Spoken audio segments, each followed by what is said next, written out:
Tania, Feni dan Sylvia tinggal satu kamar di Pondok Al-Azhar. Mereka adalah orang yang individualis sehingga tidak dekat satu sama lain. Hingga suatu hari, Sylvia sedang terburu-buru untuk berangkat kuliah. Ia lupa menaruh sepatunya di mana. Di sana ia hanya melihat sepatu milik Tania. Pada akhirnya ia mengambil dan memakai sepatu Tania dengan tergesa-gesa. Beberapa jam kemudian, Feni ingin berangkat kerja kelompok di kampus. Namun ia memiliki masalah yang sama seperti Sylvia. Ia lupa menaruh sandalnya di mana. Sampai ia melihat sandal milik Tania dan tanpa berpikir panjang ia langsung memakai sandal milik Tania dan bergegas untuk pergi ke kampus.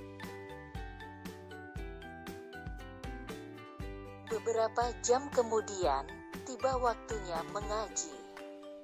Tania yang dari pagi hanya di kamar saja, kini ia keluar kamar untuk pergi mengaji di musola.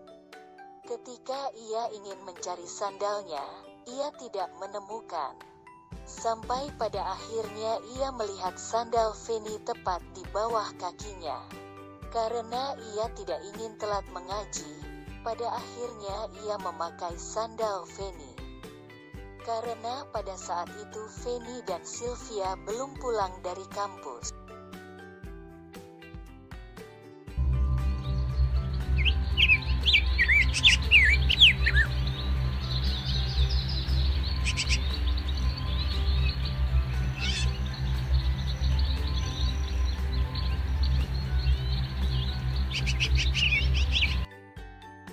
Hanya selang beberapa menit, Sylvia dan Feni pulang dengan waktu yang berdekatan.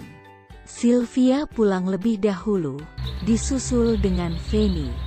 Sylvia langsung bergegas pergi mengaji, sedangkan Feni bingung di mana letak sandal miliknya. Feni mencari sandalnya hingga ia tak sadar bahwa ia sudah telat mengaji. Akhirnya dengan perasaan bingung, Feni pergi mengaji dengan kembali memakai sandal milik Tania.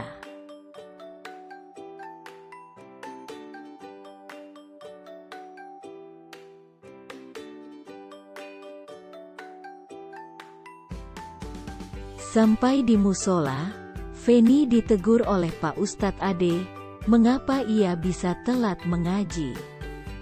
Feni menjelaskan bahwa ia telat karena mencari sandalnya yang tidak tahu di mana.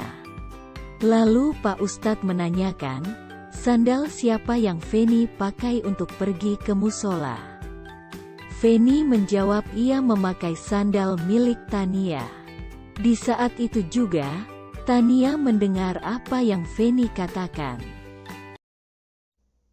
Tania sontak berbicara.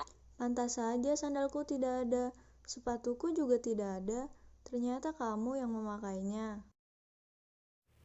Aku hanya meminjam sandalmu, kalau sepatumu aku tidak tahu. Lalu siapa lagi yang meminjam sepatuku kalau bukan kamu? Maafkan aku Tania, karena tadi bagi terburu-buru, maka aku pinjam sepatumu, sedangkan aku sendiri lupa di mana aku menaruh sepatuku. Tidak perlu saling menyalahkan. Kalian bertiga harus mengambil hikmah dari kejadian ini. Jangan sekali-kali memakai barang orang tanpa izin. Ketika ingin meminjam sesuatu, apapun itu, kita harus meminta izin dulu kepada orang yang bersangkutan, agar tidak terjadi kesalahpahaman yang panjang. Sekarang, hayu kalian saling meminta maaf dan jangan diulangi lagi ya. Janganlah di antara kalian mengambil barang milik saudaranya, baik secara main-main atau sungguh-sungguh. Apabila salah satu dari kalian mengambil tongkat milik saudaranya, maka hendaklah ia mengembalikannya. Hadis Nabi Muhammad SAW dalam kitab Al-Majmu' Syarhul Muhadzab.